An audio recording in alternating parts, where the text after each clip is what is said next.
তোমার খবর জানা প্রত্যেকটা মানুষ আমাকে জিজ্ঞেস করে তুমি কেমন আছো, আমাদের কি প্রেম কেমন চলছে, আমি কেমনে কই তুমি আমাকে ছেড়ে চলে গেছো, কেমনে কই আমাদের আর কথা হয় না।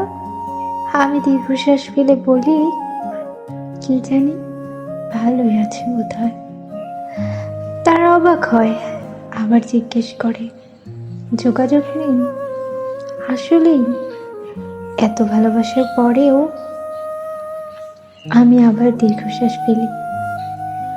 বেশি ভালোবাসলেই যদি কাউকে পাওয়া যেত তাহলে আমি তোমাকে পাইতাম, কিন্তু সমস্যা হচ্ছে অন্য জায়গায়। বেশি ভালোবাসলে কাউকে পাওয়া যায় না, বেশি ভালোবাসলে বেশি কষ্ট পেতে হয়, বেশি একা হয়ে যেতে হয়। উদাহরণ লাগবে, এই যে আমি বেশি ভালোবেসে বেশি একা হয়ে গেলাম।